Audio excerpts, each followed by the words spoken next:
구약 역사서 읽기 7번째 마지막 강의 시작하겠습니다. 오늘은 심판과 은혜라는 관점에서 본문을 살펴보겠습니다. 사무엘하 6장 7장은 하나님과 다윗의 깊은 신뢰의 관계를 잘 보여주고 있습니다. 여호와의 괴가 들어오고 다윗은 너무나 기뻐서 뛰놀며 춤춥니다. 7장에서 다윗은 하나님을 위하여 성전 짓기를 원합니다. 하나님은 그러한 다윗에게 복을 주십니다. 7장 9절에 보면 세상에서 존귀한 자의 이름같이 내 이름을 존귀케 만들어 주리라. 또 16절에서 내 집과 내 나라가 내 앞에서 영원히 보존되고 내 위가 영원히 견고하리라. 이렇게 약속해 주십니다. 그러자 다윗은 22절에서 여호와 하나님이여 이름으로 주는 광대하시니 이는 우리 귀로 들은 대로는 주와 같은 이가 없고 주 외에는 참신이 없음이니이다 라고 고백합니다. 이처럼 사무엘하 6장 7장은 하나님과 다윗 사이에 끈끈한 신뢰가 있음을 여과 없이 보여주고 있습니다. 깊은 신뢰의 이러한 결실은 8장부터 10장까지 이어지는 전투에서 잘 나타납니다. 그 내용을 축약해서 보면 8장 6절에 다윗이 어디를 가든지 여호와께서 이기게 하시니라고 말하고 있습니다. 즉 모든 전투에서 다윗은 하나님을 신뢰했고 하나님은 다윗을 통하여서 승리하게 해주신 것이죠. 하나님과 깊은 신뢰관계로 다윗이 승승장구하고 있는데 그것을 가로막는 것이 있습니다. 바로 다윗의 죄입니다. 11장에 우리아의 아내와의 동침으로 다윗은 그 생의 방향이 바뀌어지게 됩니다. 만약 11장이 없었다면 그 이후도 계속해서 다윗의 인생의 승리와 평안의 내용이 기록되어 있을 것입니다. 그렇지만 11장 사건으로 인해서 12장에서 선지자 나단으로부터 책망을 받고 심판이 예고됩니다. 심판은 두 가지인데 하나는 칼이 내 집에서 떠나지 않는 것과 그리고 처들이 대낮에 온 무리 앞에서 동침하게 될 것인 것이죠. 그리고 이후에 사무엘하 내용은 다윗 왕이 심판당하는 내용으로 전개됩니다. 나단의 책망이 끝나자 우리아의 아내 사이에서 낳았던 아이가 심히 앓고 죽습니다. 그리고 13장에 보면 다윗의 아들 암논이 배다른 누이 다말을 강간합니다. 그리고 다말의 남동생인 압살롬이 암논을 죽입니다. 그 장면을 본 다른 아들들은 다 도망하고 말죠. 압살롬도 도망합니다. 다윗 가문에 큰 혼란이 일어나게 된 거죠. 15장에 가서는 결국 압살롬이 반역하여 다윗은 또 왕을 떠나서 도망하게 됩니다. 이때 다윗은 심의의 저주를 받기도 합니다. 압살롬은 다윗과의 관계가 끊어졌다는 것을 보이기 위해서 다윗의 후궁들과 모든 무리 앞에서 동침합니다. 선지자 나단이 선포한 심판이 그대로 이루어지게 되는 것이죠. 그리고 다윗이 다시 전세를 역전시켜 궁으로 돌아오는 과정에서 아들 압살롬이 죽습니다. 이로 인해서 다윗은 다시 큰 슬픔에 빠지게 된 것이죠. 이 다윗 가문이 엉망진창이 된 것입니다. 다윗의 죄로 말미암아서 그 심판으로 인해서 다윗의 가문이 엉망진창이 된 것이죠. 뿐만 아니라 이어서 20장에 보면 세바가 반역하여 이스라엘의 마음을 빼앗습니다.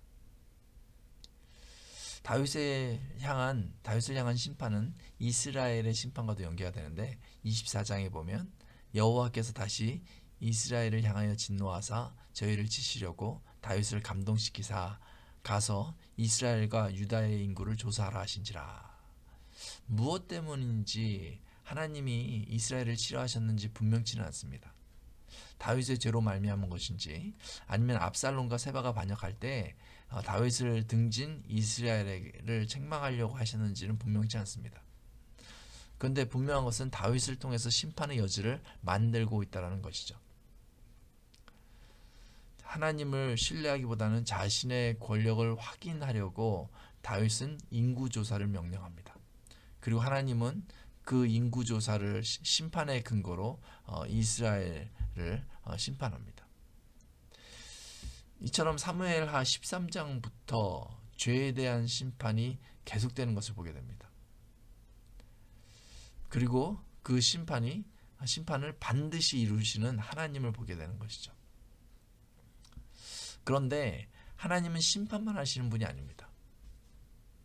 그 심판 가운데도 하나님께서는 택하신 종 다윗을 위한 은혜를 베풀어 주시는 것이죠. 하나님께서 그 모진 심판의 과정에서 어떻게 은혜를 베푸셨는지 한 4군데 정도에서 나오는데요.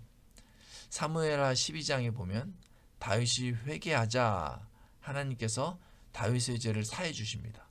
그리고 다윗을 죽이지 않으시죠. 그러니까 하나님이 용서해 주셔서 죽이지 않으셨다는 거죠. 만약에 여기서 회개하지 않았으면 하나님께서 다윗을 죽이셨을 수 있다라는 것이죠. 그리고 두 번째는 우리아의 아내인 밧세바 부정을 저지르고 낳은 아이는 결국 죽게 되지만요. 하나님께서 그 이후에 그 밧세바와 사이에서 솔로몬을 다시 낳게 하시죠. 그리고 하나님은 그 솔로몬을 사랑하시고 다윗을 이어서 이스라엘의 왕이 되게 하시는 것이죠. 이게 하나님의 은혜인 것입니다. 또한 세 번째는 내부적인 반란에도 하나님께서는요 다윗을 위해서 전세를 역전시켜 주시는 것이죠. 압살롬이 다윗을 죽이려 모략을 얻는 과정에서 하나님이 개입하십니다. 침묵하시던 하나님이 17장 14절에 등장하세요. 그러면서 이는 여호와께서 압살롬에게 화를 내리려 하사 아히도벨의 좋은 모략을 파하기로 작정하셨음이더라. 결정적인 순간에 하나님이 개입하셔서 압살롬으로 자기에게 불리한 모략을 선택하게 하는 거죠. 결국 후세의 모략을 통해서 다윗이 승리하게 하십니다. 하나님은 다윗을 계속 심판하시면서 이 내부적으로 큰 고통을 주시거든요.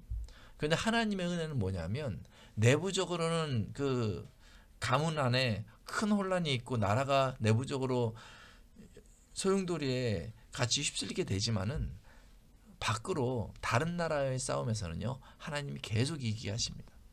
암몬과의 싸움, 블레셋과의 싸움을 이기게 하시는 거죠. 그것이 하나님이 이스라엘을 보호하시는, 다윗을 보호하시는 그런 방식인 것이죠. 그래서 22장에서는 다윗은 승전가를 부릅니다. 그리고 23장에 보면 위대한 다윗의 용사들을 나열하면서 하나님께서 어떻게 승리하게 하셨는지를 분명히 보여주시는 거죠. 오늘 강의는 하나님의 심판과 하나님의 은혜에 대한 것이었어요. 하나님은 죄에 대한 값을 분명하게 계산하시는 분이십니다. 분명하게 죄에 대해서는 심판하세요. 그렇지만 그것으로 끝나지 않습니다.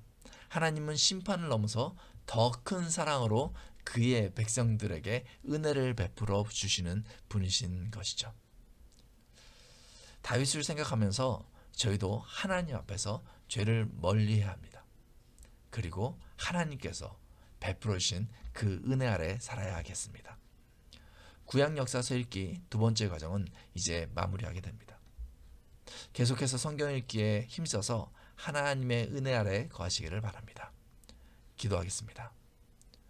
죄를 조금도 용납할 수 없으시지만 그의 자녀들을 향한 큰 사랑으로 은혜를 베푸시는 하나님 아버지, 저희가 죄를 멀리하고 은혜 아래 매일마다 살아갈 수 있도록 도와주옵소서. 또한 저에게 의지를 주셔서 계속 성경을 읽어 하나님의 마음을 헤아리는 지혜로운 인생 살게 하여 주옵소서. 예수님의 이름으로 기도합니다. 아멘.